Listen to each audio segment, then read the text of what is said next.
그간 시부모님과 이런저런 일들이 많았는데 이번에 문제가 터져서 완전히 연을 끊게 되었네요. 저희 친정 부모님은 원래 겨울에 동남아에 가서 오래 계십니다. 아빠 친구분이 거기서 골프 사업을 하셔서 아빠도 가서 일을 돕고 쉬고 그러시거든요. 근데 이번에 코로나도 거의 끝났고 아이도 5살이 됐으니 비행기 타기 어렵지 않을 것 같다며 부모님이 같이 가자 하시더라고요. 비행기 값만 저희가 내면 숙소는 부모님과 같이 지내고 밥은 부모님이 사주실 테니 부담 없이 놀다가 먼저 오라 하셨습니다. 부모님은 3달 정도 계시고 저희는 같이 지내다가 아무 때나 가도 상관없다 하시더군요. 그래서 남편도 같이 가려고 연차 남은 걸 몰았으면 되겠다 싶어 일주일 정도 가기로 했습니다. 이걸 여행 1달 전에 정한 상태였고 그걸 시댁에 가서도 말씀드렸습니다. 근데 같이 해외여행 간다고만 들리시는지 서운해 하시더라고요. 그래서 숙소와 식비는 부모님이 다 내주시고 저희는 비행기 표만 끊어서 얹혀가는 거라고 확실하게 말씀드렸네요. 그런데도 여행에만 꽂혀서 본인들과도 같이 여행 가자 하시더군요. 제가 대답 안 하고 못 들은 척하니 남편한테만 말씀하시는데 남편도 돈 없다고 계속 얘기하고 그냥 넘어갔습니다. 그러다가 아버님이 아이한테 여행 가니 좋으냐 물어보시더라고요. 아이는 할아버지가 물어보시니 땡땡동 할머니 할아버지는 나 좋아하는 거 많이 사주고 안아주고 해서 좋아요. 하고 답하면서 가서 물놀이도 실컷 할 거라고 신나했습니다. 그러고 나니 사돈은 애한테 뭘 그렇게 사주시냐. 버릇 나빠져서 안 된다. 라고 하며 그만 사주시라 말씀드리라네요. 사실 어버이날이나 생신 때 시부모님을 만나게 되면 아이 생각은 전혀 하지 않으시고 회, 아구찜, 장어구이 이런 걸 먹으러 가자 하십니다. 그래서 아이는 항상 시부모님과 식사를 하게 되면 맨밥에 김만 싸먹게 되고요.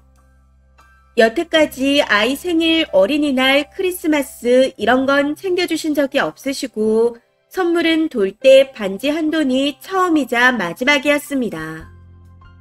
반면 친정 부모님은 다 챙겨주시고 놀러가면 아이가 좋아하는 과일도 챙겨주시니 당연히 아이가 좋아하죠. 그리고 같이 몸으로 놀아주시니 더 좋아하고요. 시부모님은 눈으로만 보시고 아이가 칭얼대거나 집에 가고 싶다 하면 언짢아 하시는 게 보이는데 그걸 아이도 느끼는 건지 눈치를 봅니다. 그래서 남편도 시댁에 잘 안 가고 가서도 밥만 먹고 나면 집으로 가자 하는 편이고요. 아이러니한 건 친정에 가면 본인이 나서서 자고 가자 하고 아빠와 낚시도 가고 캠핑도 가면서 친정 부모님께 진짜 잘하고 잘 챙긴다는 겁니다. 아무튼 당시 남편이 시부모님께 장난감이나 한번 사주고 그런 말씀하시라 했더니 바로 조용해지시더군요. 그날은 그렇게 분위기가 싸해져서 집으로 돌아왔습니다. 그리고 여행 가기 며칠 전 남편이 아이와 같이 시부모님께 영상통화를 하다 다시 여행 이야기가 나왔습니다. 아이가 여행 가서 너무 신난다고 얘기했거든요. 남편도 언제 갔다가 언제 돌아온다 말씀드렸고요. 그렇게 저희는 여행 갔다가 일요일 새벽 비행기로 돌아왔고 다들 비행기에서 잠을 못 자 컨디션이 안 좋아 나까지 잤습니다. 일어나서 늦은 점심을 먹고 난 후 저는 짐을 정리했고 아이와 남편은 놀고 있었죠. 근데 그때 시부모님이 저한테 전화를 해오시더라고요. 어이가 없는 건 전화를 받자마자 대뜸 너네는 갔다 왔으면 왔다고 전화를 해야지 전화도 안 하냐? 여행 가는데 못 보태주면 부모도 아니야. 하며 화를 내시네요. 당시 제가 빨래를 정리하고 있었기에 아이와 연결시켜드리려고 스피커폰으로 받은 상태였습니다. 그래서 그걸 남편도 다 듣게 되었고 듣자마자 전화기를 가지고 방에 들어가 버리더라고요. 그러고는 한참 큰 소리로 싸우는 겁니다. 이후 나와서는 아이 때문에 나중에 이야기하자 하고 아무 일 없었다는 듯이 놀다가 저녁 먹고 아이를 재우고 난 후 얘기했습니다. 남편은 더 이상은 안 되겠다며 시댁과 연을 끊겠다고 했습니다. 그러면서 우선 제 폰에 있는 시댁 식구들 번호를 전부 다 차단해 놓았고 혹시 다른 번호로 연락 오면 그냥 끊으라고 하더라고요.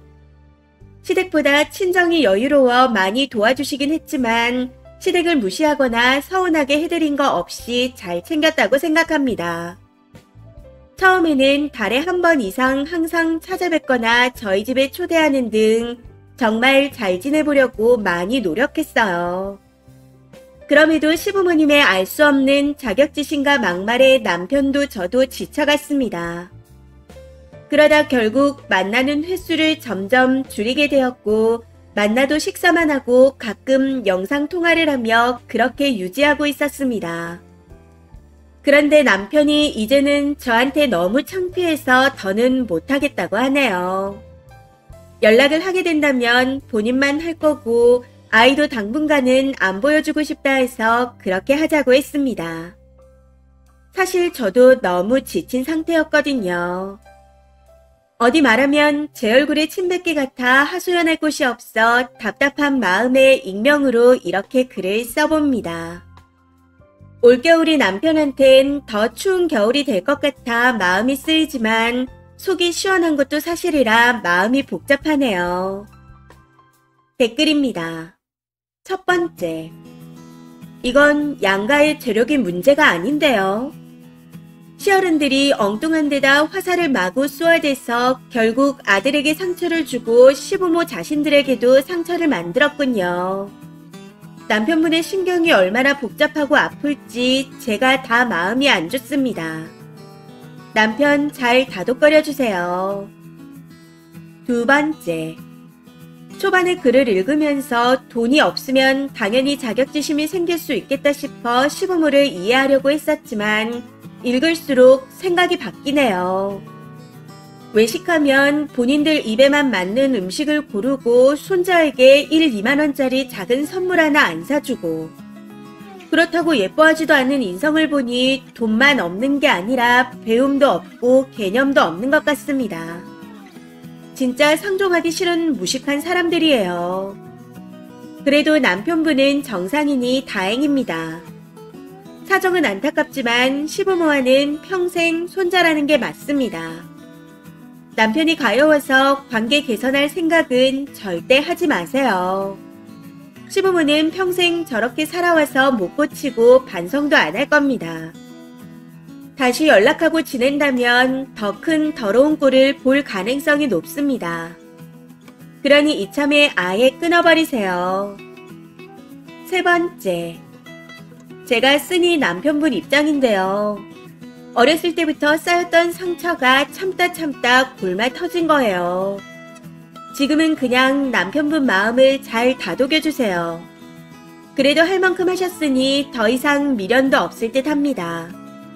남편분이 부모복은 없어도 처복, 처가복이 많네요. 다만 나중에 그래도 부모인데 연락해봐라. 이런 말은 절대 하지 마세요. 그러면 님한테도 실망할 겁니다. 네 번째. 저도 비슷한 상황에서 시가와 연을 끊었습니다. 저도 남편이랑 둘이 해외 가는 거 말 안 하고 다녀왔어요. 왜 말 안 했겠나요?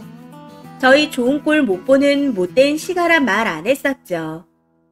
그 와중에 또 착하게 다녀와서 말하려고 선물도 사왔습니다. 근데 시부모 두 분 다 들어눕고 난리가 났더라고요.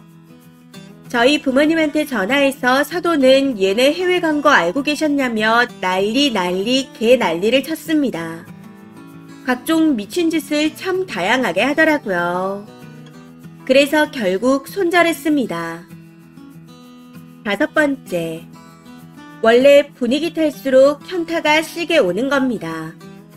남편분이 여행 가서 천국을 맛봤다가 돌아왔는데 본인 부모님 말을 듣는 순간 어릴 때의 트라우마까지 한꺼번에 느꼈을 거예요. 그래도 시부모 욕은 절대 하지 마세요. 자기 부모가 아무리 잘못했어도 욕하면 싫어하더라고요. 가만히 계시고 괜히 먼저 연락드려라 이런 것도 하지 마세요. 이번 사연은 여기까지입니다.